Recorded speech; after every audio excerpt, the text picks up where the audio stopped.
కూటమి ప్రభుత్వంపై మాజీ మంత్రి గుడివాడ అమర్నాథ్ తీవ్రస్థాయిలో ధ్వజమెత్తారు. వ్యవసాయ ఆధారిత ఆంధ్రప్రదేశ్లో ముఖ్యమంత్రి చంద్రబాబు రైతులను ఏం పంట వేయొద్దని చెప్పడం దారుణమని విమర్శించారు.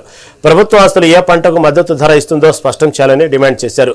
షుగర్ ఫ్యాక్టరీ భూములను తమ బినామీలకు కట్టబెట్టేందుకే ప్రభుత్వం కుట్రపూరిత జీవోలను తీసుకొస్తుందని ఆయన తీవ్ర ఆరోపణలు చేశారు. నిర్ణయాలు ప్రభుత్వం చేస్తున్నటువంటి ఆలోచనలు రాష్ట్రంలో ఉన్నటువంటి రైతాంగానికి రైతుల తాలూకు భవిష్యత్తుకి చాలా ఇబ్బందికరమైనటువంటి ఆలోచనలు ఈ ప్రభుత్వం చేస్తా ఉంది.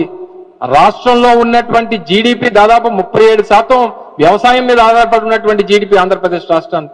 అటువంటి ఆంధ్రప్రదేశ్ రాష్ట్రంలో దాదాపు 65% మంది కేవలం వ్యవసాయం మీద ఆధారపడి ఉన్నటువంటి ప్రజలు ఈ రోజు ఆంధ్రప్రదేశ్ రాష్ట్రంలో ఉన్నారు. ఇటువంటి రాష్ట్రాన్ని వ్యవసాయం వరి వేయొద్దంటావు, పెరుగు వేయొద్దంటావు, మిర్చి వద్దంటావు, పొగాకు వద్దంటావు. మరి ఈ రాష్ట్రంలో ఏ వ్యవసాయం చేయాలి? రైతాంగం దేనికి మద్దతు ధర ఇస్తారు? దేనికి ప్రభుత్వం సహకరిస్తుంది?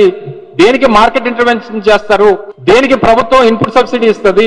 రైతులు నష్టపోతే ఎవరు కాపాడతారు? ఈ రోజు తీరా చూస్తే మాన్సూన్ సీజన్స్ వచ్చేసి దాదాపు నెలన్నర అయింది, 2 నెలలు అయిపోతా ఉంది. వర్షాలు లేవు. రైతులు కాపాడేటువంటి దిక్కెవరు? ప్రభుత్వానికి బాధ్యత కదా.